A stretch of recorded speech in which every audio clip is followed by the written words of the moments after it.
Okay, Johnson, welcome back after a little bit of time away arranged before you took the job here. You must be pleased to be back out there with the coach and the team. No, I am. You know, it's amazing, but I'll clear one or two things up as well. When I came, I explained to the club that I had already arranged something that I couldn't go back on because situation regarding like family and whatever, which I had to do, and told the club quite clearly that whatever I'd done, whatever club I went to, if I went or not, I had to do this because it was a family thing. That was, if I like vital that I did it. So I did that, but I made sure that we were covered here. I was on the phone every day, 2 or 3 times a day. So I was fully informed. I was sent clips as well of things that were going on. So unfortunately, you know, in what was a reasonably tough period of the FA Trophy, 2 games against Salford and a game against Fylde, who from my time from Barnet, Fylde were the best team we'd played. To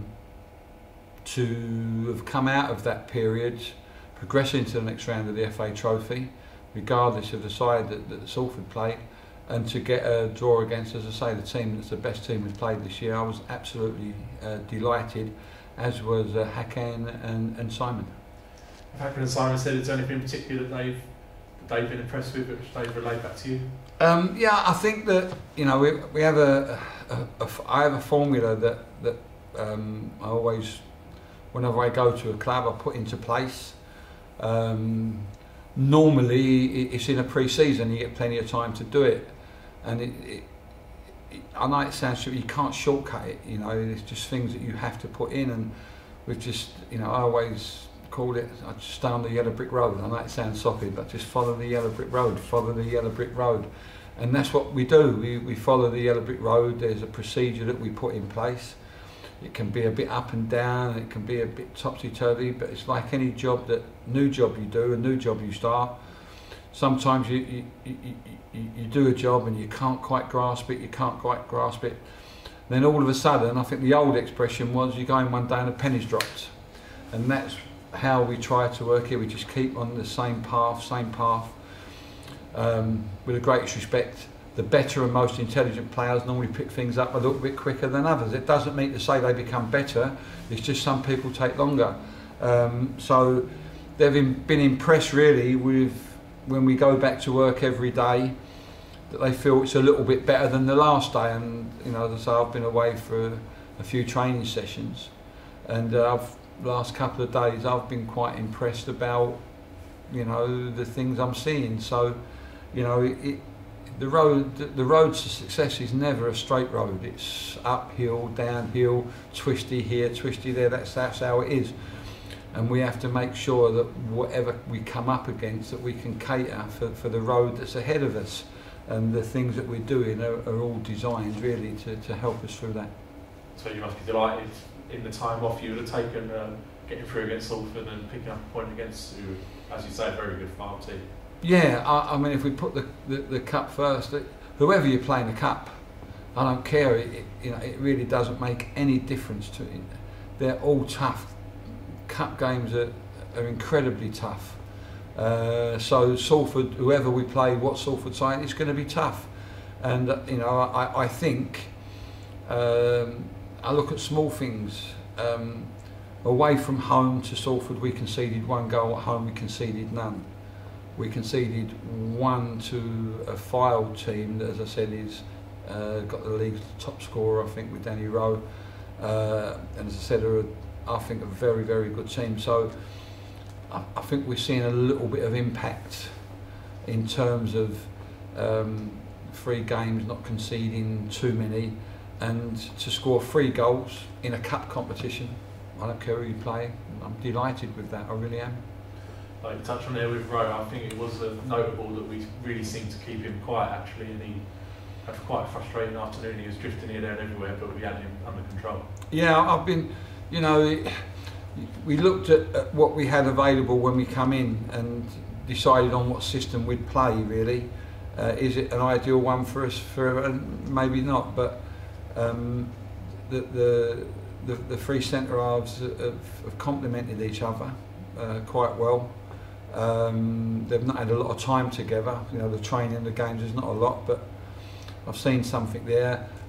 We changed the goalkeeper. I'm going to say a bit out of their hands, but I think that by the time we made our mind up where we were going, Colchester felt we should go back. It's fine, he'd done very well here, and we was lucky to bring another goalkeeper in. Once again, is a young one, but we have to work within a budget, you know. And you know, we knew I knew him as a goalkeeper. The goalkeeping coach at Palace, and Mark Bright, who's a good pal of mine, spoke highly of him. And I think that he needed to get into the cut and thrust of the level of football that he hasn't done really before. He's made a couple of very good saves, 1 or 2 errors, but the lads feel confident in front of him, you know, and hopefully he'll carry on improving. So, you know, that sort of area, really, defensive area, I think we've been quite happy with. It's not perfect, but we've been quite happy with. And I think that bringing Jake in has given us that extra forward, and what I call a proper centre forward. We can play into somebody now. We feel that Jake Robinson can score goals. We feel that Elliot Romain's work rate is terrific. It was for me at Dagenham.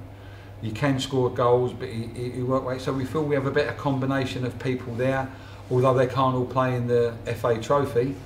But in terms of the league, we've got better options.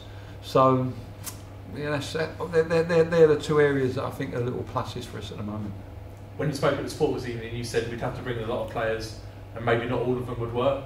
How do you feel? It seems like everyone who's come in has actually made a positive. They've done all right. Yeah, they have it, which is surprising, because it's like everything else. Whoever you are and whatever level you are,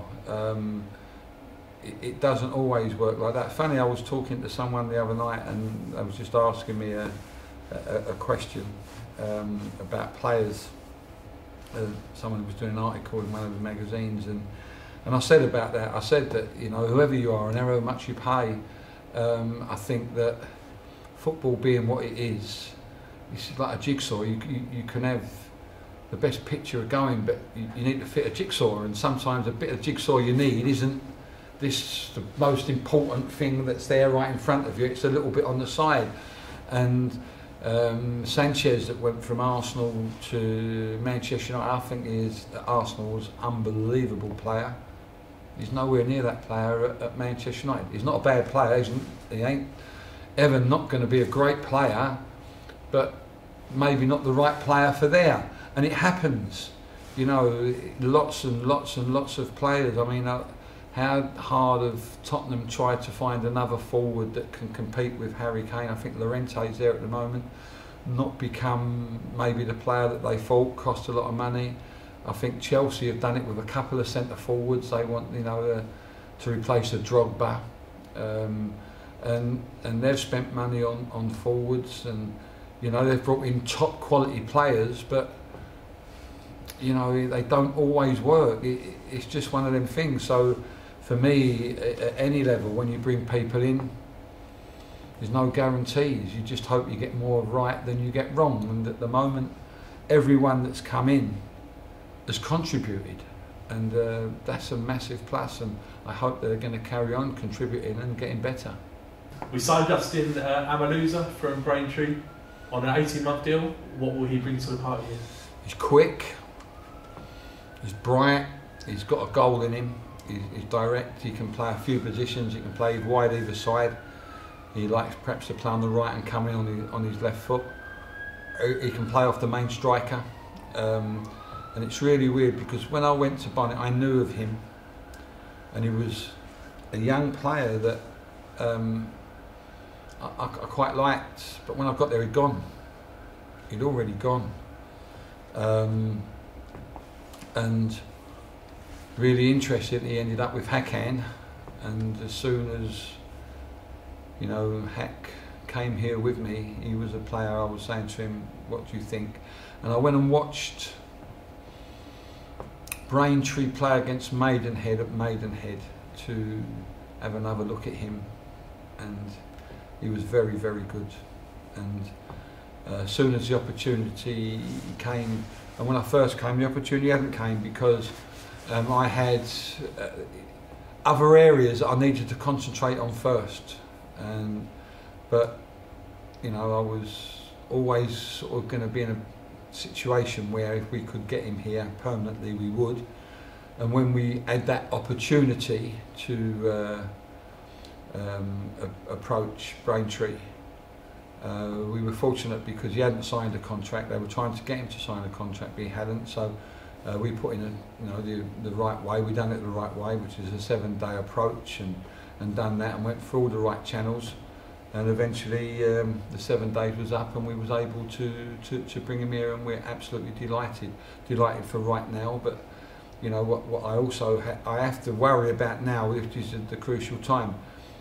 But I also have to have half an eye on where we go from beyond here. We don't know what league we're going to be in, as sort of probably 60% of the teams in this league at the moment wouldn't know. You know, they could have a terrible run and fall right the way down. So as much as you have to have, you know, your full sort of concentration on what you're doing now, you have to have half an eye on where things may lead. And we've brought some loan players in, but I want permanent players as well. And when I find a good permanent player, I'm going to try and bring him in. So would that be a case that if players become available for the rest of this season, you will look to bring them in with you to next year as well? Absolutely. I mean, in an ideal world, whoever comes in now, I would like to bring in with next year in mind. I don't really want short term, but I have to, in some areas, take short-term loans. I'm not a great lover of loan players. I'm not. I like my own players because I can teach them my ways. You know, they're then being taught another way, then coming here for a little while, then they're going back there. You know, I'd sooner my own players, but it's needs must at the moment, and it's, you know, calling in as many favours as we can from players that we know. Sean Donnellan has played for me before. And he's had from West Brom. He's a London boy. He's had a spell at West Brom. He's had a spell at Walsall. He was at Yeovil. I think he got a bit homesick, if I'm being honest. I know the family, and as soon as I saw that there was something not quite there, he would be sort of up to date with my ways, if you like, having played for me for quite some time. So I was pleased to get him. The boy Davis, we'd seen a lot of at Fulham, and we felt he could come in and sort of hit the ground running a little bit, which is what we're looking for. So we were pleased with being able to do that. I think Cassidy speaks for itself because it'd been here, and you know, so you know, there are things that we just felt we had to do, the right time, the right thing. But I've always got half an eye on where are we going next year, and who do I want to be on that bus with me next year. And while you've been away, there's been lots of additions to the coaching team as well. Could you just talk us through who you brought in there? Brought Chris Lewington in as a goalkeeping coach and number 2 goalkeeper, because we've got the young lad here, Josh, I can't say his second name properly. That's the one. But Chris has played for me, and there's always a theme, as I said, I like people to work with me that have either played for me or worked with me before, because I have a way of doing it so they understand it, and it's quicker to get the point over. I haven't got to get my points over to him because he's played for me before, so bringing him in, he's an experience, he can play, and he'll be good for whoever our goalkeeper is at any time. Dion at the moment, and he likes him, they get on great together, so that was a really good plus for me. Some people around may have seen a lad called Glenn Southern, who's played for me before, and he used to come in and Barnet and help out. And once again, he played. I think he had 2 promotions with me, from Dagenham into Div 2 and Div 1. I think he was certainly the one, but I think it was both of them. And he's infectious. He came into me at Barnet, he came into me at Dagenham, he came into me at Luton because he's infectious. He's as fit as you can be. He 100% believes in the things that we taught him, and he rubs that off on other players. And when we're sort of trying to explain people what we're looking for, he's the ideal person, more so than this 68-year-old, to do the demonstrations that we need to be done So he's always around the place. And also I've got another one of my ex-players called Anwar Udin, and Anwar was my captain. I think he won the FA Youth Cup with West Ham many years ago with Rio Ferdinand and Joe Cole. Frank Lampard, got a great pedigree. I took him to Bristol Rovers from West Ham. I knew Anwar as a young player, and he was the most un-West Hamish player I've ever known, because they all played this nice little football, and Anwar used to get the ball as far up the pitch as he could, and it's amazing really that the education he had. And he came and played for me at Bristol and was immense at Bristol. He got a bad injury at a time when Ipswich were looking at him.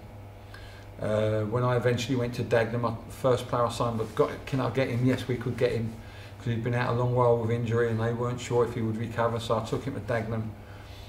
And I've been very fortunate. I've sold and had lots of players that have gone on and played Premier League and become international players. And he's the most influential player I've ever had. And he comes in now and again and does watching, he does scouting for me, and just having him around some of these players is inspirational, and it's making the team off the pitch more solid. I have a saying that sounds stupid, but it's true, and I use this saying: the stronger the team, the stronger the team. And you know, that goes down to you guys being around us and being part of it, to the office people being around us, and the medical people, the fitness guy, Dave Richardson is another one that's worked with me again at all of the clubs I've been at. He's been in India, just come back from India. He lives not far away, so I've got him and doing our fitness and conditioning for a couple of days, not being paid. He just wants to come in, I want to come and help this cause. And all of us together, if the team off the pitch is strong, it makes everything else strong. The team on the pitch becomes strong, and the whole team becomes strong, and we need everybody to be part of that, because this journey we're on, honestly, it is difficult. It really is, and we need an edge from everybody. We need that 0.25% from so many people, and if we can get 100 people giving us a 0.25%, the whole thing is going to be 25% better than it is, and we need all of that. And you know, I am not stupid. I know that I bring something to the table, but no more than anybody else. They all bring something to the table.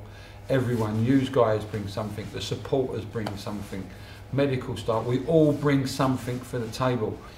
And you know what? It's like we all sit down for dinner one day, we're all sitting there, and we've got a lovely dinner, and there's 100 of us, and we went for it, and it's cost a fortune, and someone goes, anyone got the salt and pepper? You go, no, we ain't got no salt and pepper. Dinner ain't going to be the same because we ain't got salt and pepper. Do you understand my theory of it? And that's how I always look at it. The smallest thing can make the biggest difference, and what we're trying to do, we're trying to get all them small things all in place. So the stronger the team, the stronger the team.